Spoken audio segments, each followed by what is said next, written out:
আসসালামু আলাইকুম, সবাই কেমন আছেন? আলহামদুলিল্লাহ, আমরাও ভালো আছি। ওই তো আজকে বাবার বাড়ি চলে আসলাম।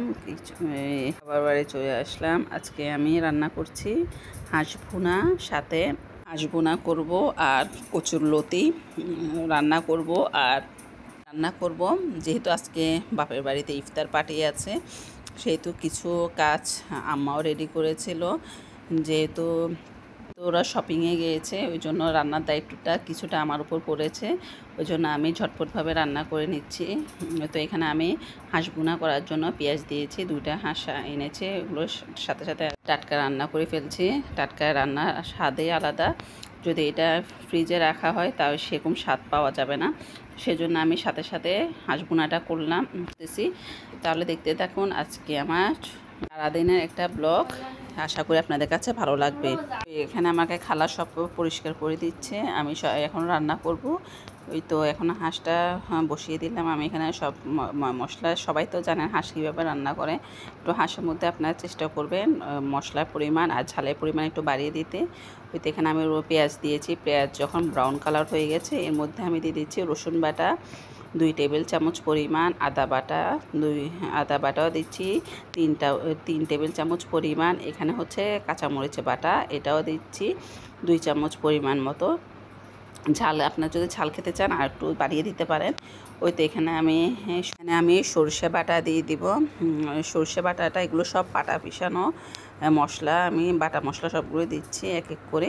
এখানে আমি সরষে বাটা দিয়ে দিলাম 2 টেবিল চামচ পরিমাণ, বাদাম বাটাও দিলাম 1 টেবিল চামচ পরিমাণ। ওই তো এগুলো আমি মশলাগুলো ভালো করে এখন কষিয়ে নিব। এর মধ্যে আমি অন্য মশলাগুলোও দেব।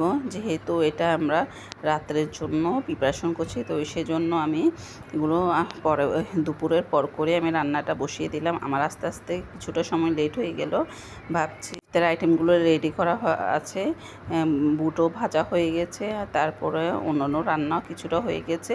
ওই জন্য আমি এখন হাঁস ভুনাটা করছি। এখানে কচুরলতিও বসিয়ে দিবে এক চুলায়, হতে থাকুক। এই তো আমি সবগুলো মশলা, এটা সম্ভবত ধনিয়া গুঁড়া, জিরা গুঁড়া, হলুদ গুঁড়া, মরিচের গুঁড়া, সবগুলো মশলাগুলো আমি দিয়ে দিচ্ছি। ভালো করে দেওয়ার পরে আমি লবণ, সবগুলো মশলা আমি ভালো করে কষিয়ে নিব। আমি আবার অন্য মশলাও দিয়েছি, একটু পরে আমি সেটা অ্যাড করব। তাহলে দেখতে থাকুন আমার আজকে হাঁস ভুনাটা। আপনার মশলাটার পরিমাণ একটু বাড়িয়ে দিবেন, যেহেতু আমাদের বাচ্চারাও আছে, ওরাও খাবে, সেহেতু আমি ঝালের পরিমাণ কমিয়ে দিলাম। ওই তো এখানে আমি এখন পানি দিয়ে মশলাটা, গরম পানি দেওয়ার চেষ্টা করবেন রান্নার মধ্যে। আপনাদেরকেও তো আমি আগেও বলেছি, সবসময় রান্নার একটু গরম পানি দেওয়ার চেষ্টা করবেন। হয়তো এখানে আমি মরিচের গুঁড়া দিয়ে দিব। এটা যেহেতু ঝাল, আমি একটু পরিমাণে কম দিলাম। এটা ঝাল মরিচ, চাইলে আপনারা যদি ঝাল খেতে চান আর একটু বাড়িয়ে দিতে পারবেন। যে যেরকম ঝাল খায় সেরকম দিতে পারেন, সেটা কোনো ব্যাপার না। ওই তো এখানে আমি মরিচের গুঁড়া দিয়ে দিলাম। আমার কাছে মনে হচ্ছে মরিচের একটু কম লাগছে, কালারটা কম আসতেছে, ওই জন্য আমি আবার মরিচের গুঁড়া অ্যাড করলাম। ওই তো আমার এই মশলাটা কষতে থাকুক। মশলা যতই ভালো করে কষাবেন রান্নাটা ততই মজা হবে। এই তো এখানে আমি অন্যান্য মশলাও দিচ্ছি, জিরা গুঁড়া। তো এখন এটা আমার হতে থাকুক। এটা আর একটু সামান্য পানি দিয়ে আরও ভালো করে কষিয়ে নেব। এখানে আমি টমেটো কুচিও দিব। তো একটু পানি দিয়ে, সামান্য পরিমাণ পানি দিয়ে আরও ভালো করে কষিয়ে নিব। যত কষাবেন তত তেলটা উঠবে, উপরে ভাসবে, তখনও মনে করবেন আপনার মশলাটা কষানো হয়ে গেছে। চেষ্টা করবো অনেকক্ষণভাবে মশলাটা কষাতে। ওই তো এখানে আমি হাঁস ভুনাটাও রেডি। এখানে আমি সামান্য কিছু ধনেপাতা দিয়ে হাঁসটা নামিয়ে নিলাম। দেখছেন কালারটা, ফাইনাল লুকটা কতটা সুন্দর হয়েছে। ওই তো এখানে আমি এখন লতি বসিয়ে দিলাম। লতি ভাজি করব চিংড়ি মাছ দিয়ে। এখানে আমি রসুন বাটা একটু পরিমাণে বাড়িয়ে দিবেন। রসুন বাটাটা একটু না যদি কম দেন আপনার, তাহলে গলা চুলকানোর সম্ভাবনা থাকবে। তো সেহেতু আমি রসুনের পরিমাণ বাড়িয়ে দিলাম। এখানে আমি লাল মরিচের গুঁড়া, এটা শুকনা মরিচকে এটা রসুন দিয়ে বাটা মশলা, এটা আমাদের সবসময় থাকে, আমাদের ডিস্ট্রিক্টের মধ্যে সেটাই খায়। গুঁড়া মশলাটা কম দেয়। আমাদের যে কোনো মাছ, ধরেন শিং মাছ, মাগুর মাছ, এটার মধ্যে আমাদের ডিস্ট্রিক্টের মধ্যে যে যেরকম খায় আর কি, আমাদের মধ্যে এটা বাটা মশলাটা বেশি ইউজ করে। আপনার লইট্টা শুটকি বলুন, যে কোনো ভর্তা বলুন, যে কোনো মাছের মরিচ খোলা বললে এটা দেয়। তো এখানে আমি সবগুলো উপকরণ এখন হলুদ গুঁড়া দিয়ে দিলাম। তারপরে এটা আমি কষিয়ে নিব। যেহেতু গুঁড়া মশলা ব্যবহার করেন, আমাদের মধ্যে শুকনা মরিচটা ব্লেন্ড, আপনারা চাইলে ব্লেন্ড করতে পারেন, চাইলে পাটা পিষতে পারেন। পাটা পিষাটা একটু টেস্ট ভালো হয়, ওই তো খেতেও অনেক মজা। যদি গুঁড়া মশলাটা দেন আপনার অথেন্টিক স্বাদটা পাবেন না, বাটা মশলাটা দেওয়ার চেষ্টা করবেন।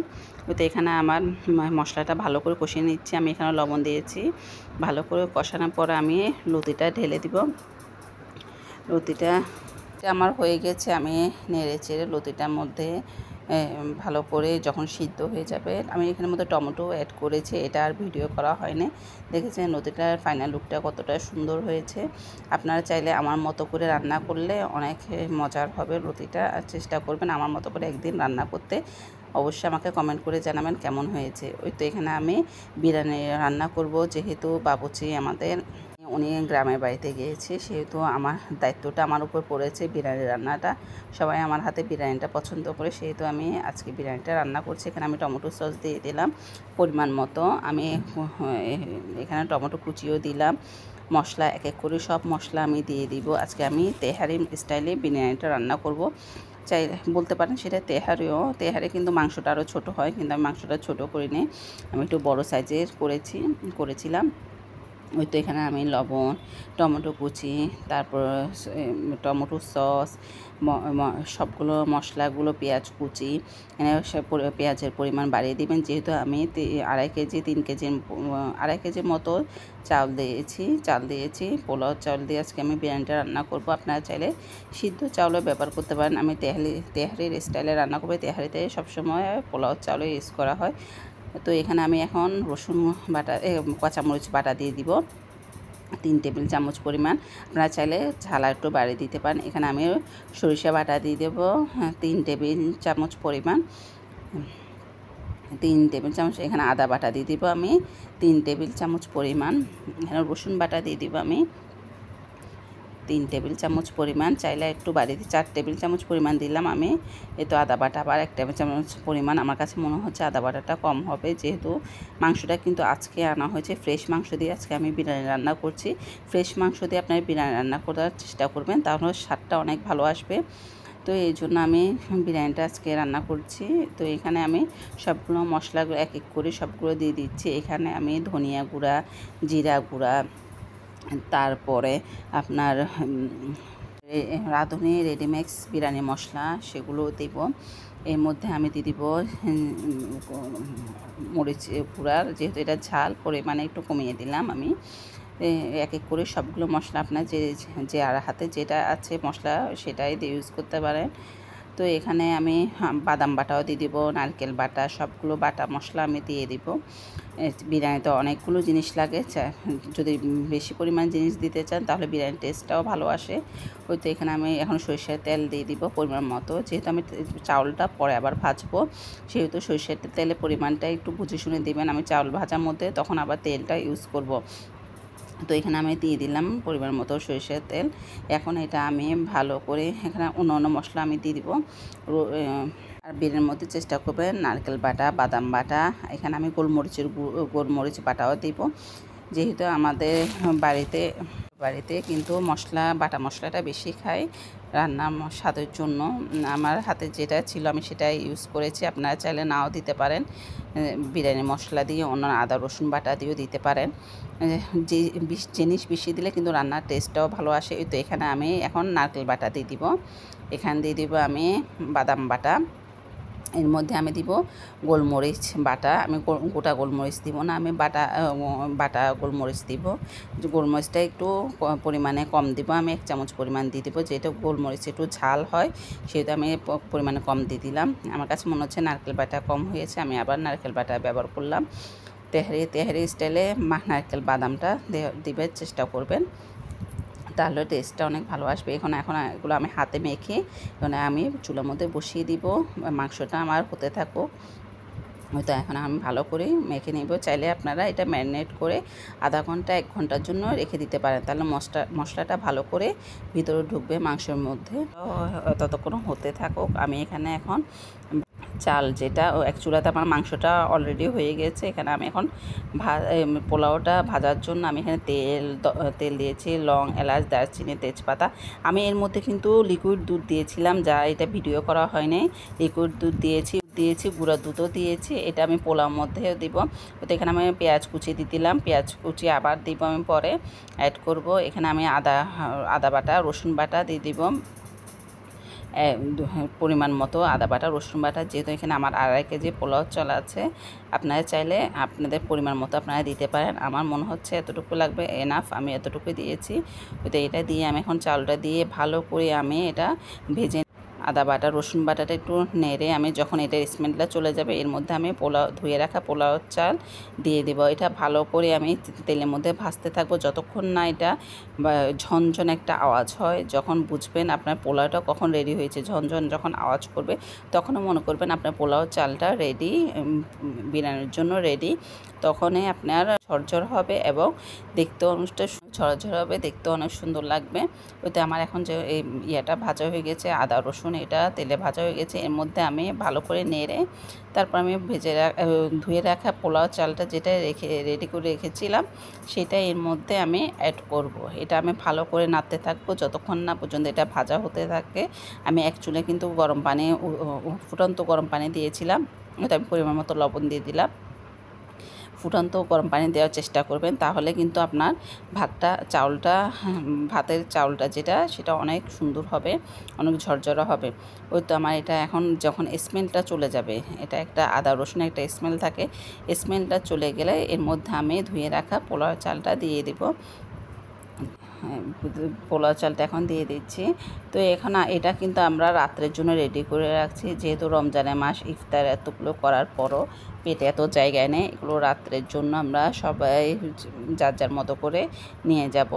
তো এটা আমাদের এখন চাউলটা ভালো করে ভাজা হয় না, এর মধ্যে কিন্তু আমি পানি দিয়ে যে মাংসটা তৈরি করেছিলাম, তো এখানে আমি গুঁড়ো দুধ দিয়ে দিয়েছি। আমি কিন্তু মাংসের মধ্যে গুঁড়ো দুধও দিয়েছি, লিকুইড দুধও দিয়েছিলাম, যেটা আমার ভিডিও করা হয় নাই। হয়তো এখানে আমি গুঁড়ো দুধ দিয়ে এটা ভালো করে এখন নেড়ে নিচ্ছি। আমাদের যেহেতু রাত্রের খাওয়ার প্রিপারেশন, এটা আমরা ইফতারের পরে খানিকক্ষণ পরে এটা আমরা রেডি করছিলাম গরম গরম খাওয়ার জন্য। পেটে একদম জায়গা ছিল না, আমরা যার যার মতো করে নিয়ে এসেছি যেন সেহেতেও খেতে পারি। তো এটা আমি ভালো করে এখন নেড়ে নিচ্ছি। তো এখন আমার গরু মাংস যেটা রান্না করো, গরু মাংসটা এটা ঢেলে দিলাম, এর মধ্যে আমি লেবু দিয়ে দিলাম। যখন আমি গরম পানি দিলাম, একদম ফুটন্ত গরম পানি দিয়ে দিলাম, এর মধ্যে আপনার লেবু দেওয়ার চেষ্টা করবেন, তাহলে ভাতটা অনেক ঝরঝরা হবে। তো দেখুন আমার ভাতটা ফাইনাল লুকটা আপনারা দেখবেন একটু পরে। ইশারের টাইম হয়ে যাবে, আমারও খুব হুলস্থুল কারবার হচ্ছে। ছেলেও থাকবে না বলতেছে, ও চলে যাবে বাসায়, ও বাসা চলে যাওয়ার জন্য মায়না ধরছে। তো তাড়াতাড়ি করে আমি বিরিয়ানিটা রান্না করছি, যেহেতু দায়িত্বটা আমার ঘাড়ের উপর পড়েছে, সেহেতু রান্নাটা তো আমাকে করতে হবে। সবাই বলছে আমার হাতে বিরিয়ানি খাবে, ওই জন্য আমি রান্নাটা করলাম। তো দেখছেন কতটা সুন্দর হয়েছে, এটা ফাইনাল লুকটা আপনারা পরে দেখতে পারবেন। এখন এটা আমি আস্তে আগুনে রেখে দিব, যখন আমার পানিটা শুকিয়ে যাব। ওই তো দেখছেন কতটা সুন্দর হয়েছে। পানিটা শুকিয়ে গেলে এটা আমি তাওয়াতে দিয়ে দিব। ওই তো আমি আমার জন্য নিয়ে নিচ্ছি, বাসায় যেহেতু চলে আসবো, নামাজ আছে, তারাবি নামাজ, এশার নামাজ আছে। আজকে সারাদিন অনেকটা সময় কাটালাম ফ্যামিলির সাথে। তো আমার আজকে এই ব্লগটা কেমন লেগেছে অবশ্যই আমাকে কমেন্ট করে জানাবেন। তাহলে সবাই ভালো থাকবেন, সুস্থ থাকবেন। আসসালামু আলাইকুম।